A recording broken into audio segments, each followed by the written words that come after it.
नमस्कार. सर्वप्रथम तर आपण या पत्रकार परिषदेला उपस्थित राहिलात त्याबद्दल आपल्या सर्वांना धन्यवाद.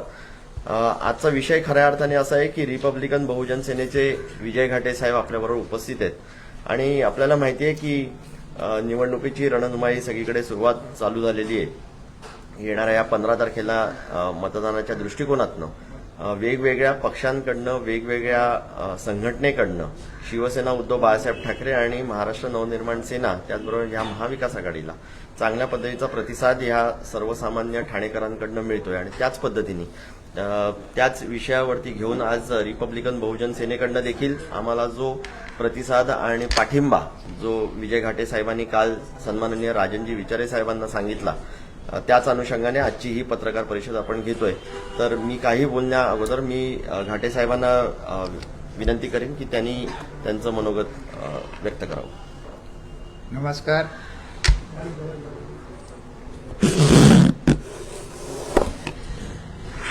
नमस्कार.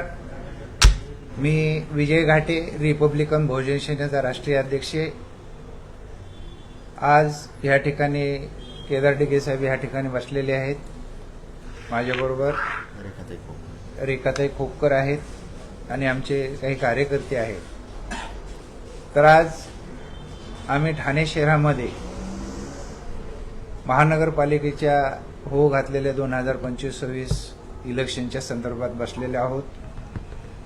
कारण ठाणे शहराची आपण परिस्थिती पाहिली असेल. ठाणे शहराचा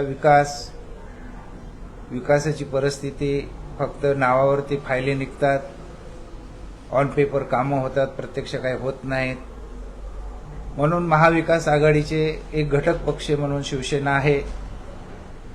उद्धव बाळासाहेब ठाकरे यांच्या पक्षाला आमचा ठाणे शहरामध्ये मुंब्रा कळवा विधानसभा वगळून आम्ही पाठिंबा देत आहोत. कारण रात्री आमचं ठरलं होतं की असंच चालायचं, कारण तिकडे सुद्धा आम्ही एक महाविकास आघाडीच्या घटकलाच पाठिंबा दिलेला आहे. ते आहे शरद पवार साहेबांची पार्टी एनसीपी. आणि जितेंद्र आव्हाड साहेबांशी माझं बोलणं झालेलं आहे. कारण आम्हाला आमचे स्वतंत्र इलेक्शन लढवण्यापेक्षा आमच्या मताचं विभाजन होऊ नये म्हणून आम्ही ह्यांना पाठिंबा देत आहोत.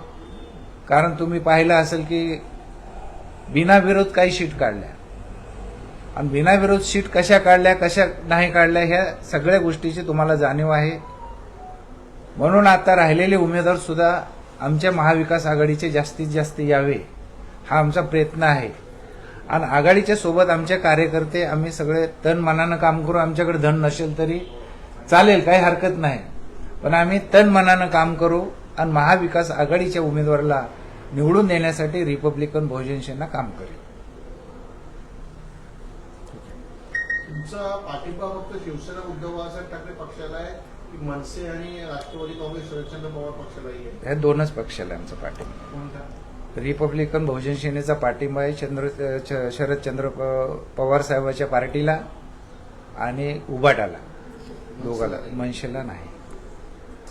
कळवा मुंब्रा वगळून आहे की फक्त कळवा मुंब्रा वगळून आमची चर्चा झाली. कारण तिकडे यांचे काही उमेदवार नाहीत, 1-2 ठिकाणी आहेत. आमचा स्वतःचा दिव्यामध्ये प्रभाग क्रमांक 28 मध्ये अ मध्ये आमचे उमेदवार आहे शीतल बनसोडे. तो वार्ड वगळून सुद्धा तिथे त्यांना आम्ही विषय असा आहे की कितीतरी ठिकाणी यांचे जे उमेदवार तिकडे ऑलरेडी उभे राहिलेले आहेत तिकडे नक्कीच ते पाठिंबा देऊ शकत नाहीत.